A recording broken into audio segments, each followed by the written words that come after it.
नमस्कार मंडळी, आज आपण कढईमध्ये मावा केक करणार आहोत। त्यासाठी आपण गॅसवर एक कढई प्रीहीट करण्यासाठी ठेवली आहे। त्यात आपण एक वाटी मीठ घालून त्यात आपण एक स्टँड ठेवला आहे। आता त्या कढईवर झाकण ठेवून 15 मिनिट प्रीहीट करूया। कढई प्रीहीट होईपर्यंत आपण 100 ग्रॅम मावा घेऊन खिचणीने खिचून घेऊया। आता एका पातेल्यात 2 वाटी मैदा घेऊ। त्यात 1 वाटी पिठी साखर चाळून घालूया। आता त्यात 1 चमचा बेकिंग पावडर, अर्धा चमचा बेकिंग सोडा आणि 1 चमचा वेलची पूड घालूया। आता यात पाऊण वाटी तेल घालू। आता आपण यात 1 वाटी दूध घालूया।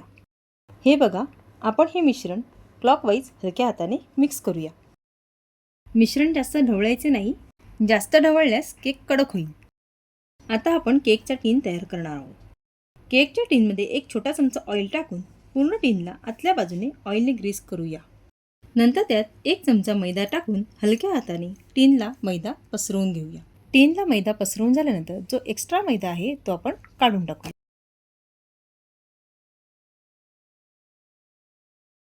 तुमच्याकडे जर पार्चमेंट पेपर किंवा बटर पेपर असेल तर तोही तुम्ही कट करून वापरू शकता। आता आपण हे बॅटर ग्रीस केलेल्या केक टीनमध्ये टाकूया। हे बघा, हे बॅटर अशा कन्सिस्टन्सीमध्ये पडले पाहिजे। आता या ट्रेमध्ये मी सर्व बॅटर टाकलेले आहे। आता मी हे असं टॅप करून पसरवत आहे। आता आपण ह्या बॅटरवर ड्रायफ्रूटच्या पीसेसने गार्निशिंग करूया। हे ऐच्छिक आहे। आता 15 मिनिटं झालेली आहेत आणि ही आपली कढई प्रीहीट करण्यासाठी ठेवलेली ती प्रीहीट झालेली आहे। आता आपण हा केक टीन कढईत ठेवून मोठ्या आचेवर 15 मिनिटे बेक करून घेऊया। आता आपली 15 मिनिटे झालेली आहेत। आता आपण टूथपिक किंवा सुरीच्या साहाय्याने केक चेक करूया। जर ही सुरी किंवा टूथपिक क्लीन आली तर आपण समजायचं की आपला केक बेक झालाय। आता आपण हा केक कढईमधून बाहेर काढूया आणि रूम टेम्परेचर येईपर्यंत बाजूला ठेवूया। आता आपला हा केक थंड झालेला आहे, आपण त्याला डिमोल्ड करून घेऊया। हा केक आता सहज डिमोल्ड झालेला आहे, आपण त्याला सरळ करूया। बघा, आता हा मी केक सरळ केलेला आहे। बघा कसा स्पॉन्ज तयार झाला आहे बघा। आपण कापून बघूया। आता आपण हा कापून बघूया।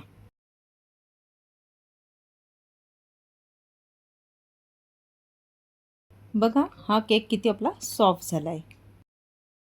या मावा केकची रेसिपी तुम्ही नक्की ट्राय करा आणि कमेंट्स करून कळवा कशी झाली आहे।